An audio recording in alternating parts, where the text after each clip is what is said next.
नमस्कार दोस्तों, मेरे YouTube चैनल और लाइफ चेंजर में आपका बहुत बहुत स्वागत है। आज हम कक्षा 9वीं के अध्याय 1 गणित का इतिहास इसके संबंध में जानेंगे कि एक अधिकीर्ण पूर्वेण विधि की सहायता से हम गुणा कैसे करेंगे।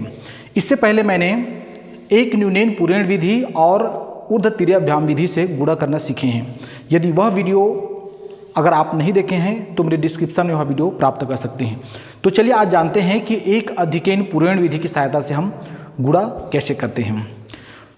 तो चलिए शुरुआत करते हैं। एक अधिकीर्ण पूर्वेण विधि, एक अधिकीर्ण पूर्वेण विधि।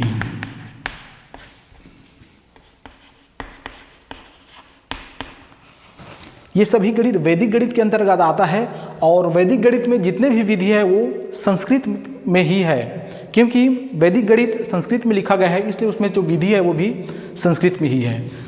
एक अधिकीर्ण पूर्वेण विधि अर्थात पूर्व संख्या में एक अधिक करके हम जब गुणा करते हैं तो ये कहलाता है एक अधिकीर्ण पूर्वेण विधि। तो इस गणित के लिए भी कुछ शर्तें हैं, कब हम इस विधि का प्रयोग कर सकते हैं। इसके लिए शर्त है, इस विधि का हम प्रयोग तभी कर सकते हैं जब इकाई अंकों का योगफल 10 हो। ये शर्त है, पहली शर्त है इकाई अंकों का योगफल 10 होना चाहिए। जैसे थोड़ी देर के लिए कोई संख्या लेते हैं, मान लो हम 108 लेते हैं और मान लो इसके बाद हम गुणा करते हैं, इसको मान लो हम 102 से गुणा करते हैं। तो ये जो गणित हम एक अधिकीर्ण पूर्वेण विधि से हल कर सकते हैं, क्योंकि इसका कंडीशन है इकाइयों का योगफल 10 होना चाहिए। 8, 2, 10। यदि इकाइयों का योगफल 10 से कुछ अलग आ रहा है तो हम इस विधि की सहायता से उसको हल नहीं कर सकते हैं। कंडीशन है इकाइयों का योगफल हमेशा 10 होना चाहिए। दूसरी बात है इकाई को छोड़ करके शेष जो संख्या है, जिसको हम दहाई भी कह सकते हैं, संयुक्त रूप से दहाई कह सकते हैं, या इकाई अंक को छोड़ करके जो शेष संख्या है वो समान होना चाहिए। ठीक है, ये 10 है तो ये भी 10 है। मान लो ऐसा नहीं हो सकता, 8, 2, 10 हो रहा है लेकिन ये 12 है, ये 10 है। ऐसी स्थिति में हम इसे एक अधिकीर्ण पूर्वेण विधि की सहायता से हल नहीं कर सकते। ये जो शेष संख्या है वो बिल्कुल बराबर होना चाहिए, तभी हम इस विधि का प्रयोग कर सकते हैं। ठीक है, तो आप क्लियर होगा कब हम इस सूत्र का या इस विधि का प्रयोग करना है। तो आइए इसके बाद आप देखते हैं कि प्रश्नावली से एक प्रश्न लेते हैं और उसको हम एक अधिकीर्ण पूर्वेण विधि की सहायता से हल करेंगे। बहुत ही आसान है, एक विधि आप समझ लेते हैं तो सभी इससे संबंधित गणित आपसे बन जाएगा। तो चलिए एक प्रश्नावली से प्रश्न बनाते हैं। 106 गुणित 104, इस गणित को हमें हल करना है। तो देखिए हमारा जो इस गणित को हल करने के लिए जो शर्त है उस शर्त का पालन करते हैं कि नहीं। इकाई का हम योग करके देखते हैं, 6 और 4 10, इकाइयों का योगफल 10 हो रहा है और इसके अतिरिक्त जो शेष संख्या है वो समान है। इसका मतलब हम एक अधिकीर्ण पूर्वेण विधि की सहायता से इसको हम हल कर सकते हैं। तो चलिए हल करते हैं। इसमें भी उत्तर का 2 भाग होगा, 106 गुणित 104, इसमें उत्तर का 2 भाग होगा।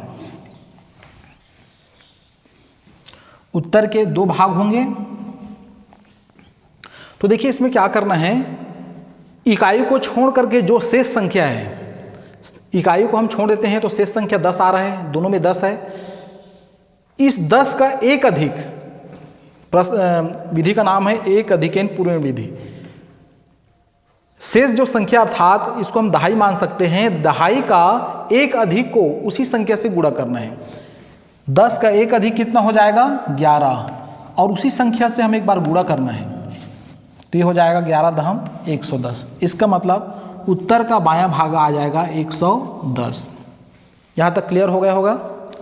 क्या करना है, दहाई संख्या है उसका एक अधिक अर्थात 11 को उसी संख्या अर्थात 10 से गुणा करते हैं तो 110 प्राप्त हो रहे हैं।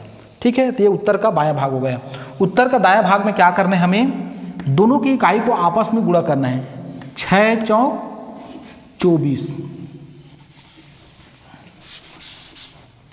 तो इसको एक साथ लिखते हैं तो हो जाएगा 110, 24, 11,024। ये इसका फिर हल हो जाएगा। तो बिल्कुल आसान है। इसमें से दहाई का एक अधिक 11 को उसी संख्या अर्थात 10 से गुणा करना है, उत्तर का दायां भाग में इकाइयों का गुणा कर देना है, फिर दोनों को एक साथ लिख देना है। तो ये कहलाता है एक अधिक n पूर्वेण विधि। चलिए इसका क्रिया विधि लिख लेते हैं।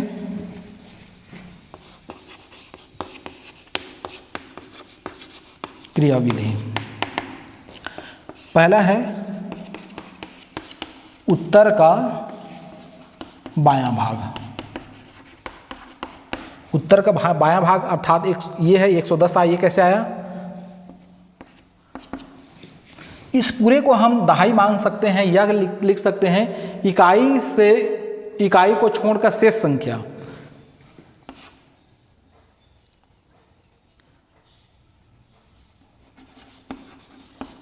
इकाई को, या हम इसको दहाई ही लिख देते हैं तब भी ठीक है, आप जैसे लिख सकते हैं दहाई संख्या गुणित दहाई संख्या का एक अधिक गुणा दहाई संख्या।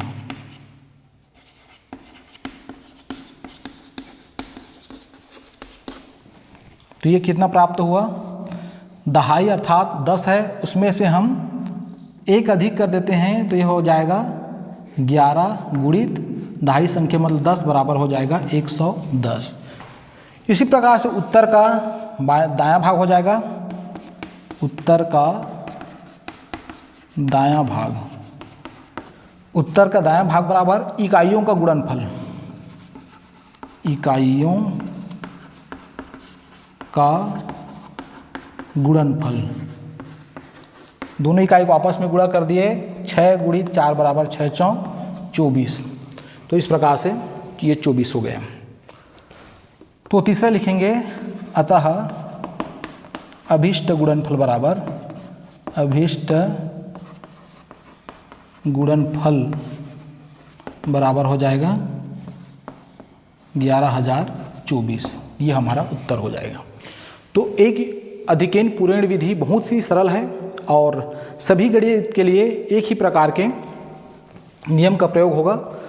तो केवल शर्तें हमें याद रखना है किस कंडीशन में इस विधि का प्रयोग करना है। इकाइयों का योगफल 10 होना चाहिए और शेष संख्या समान होना चाहिए, तभी हम इस विधि का प्रयोग कर सकते हैं।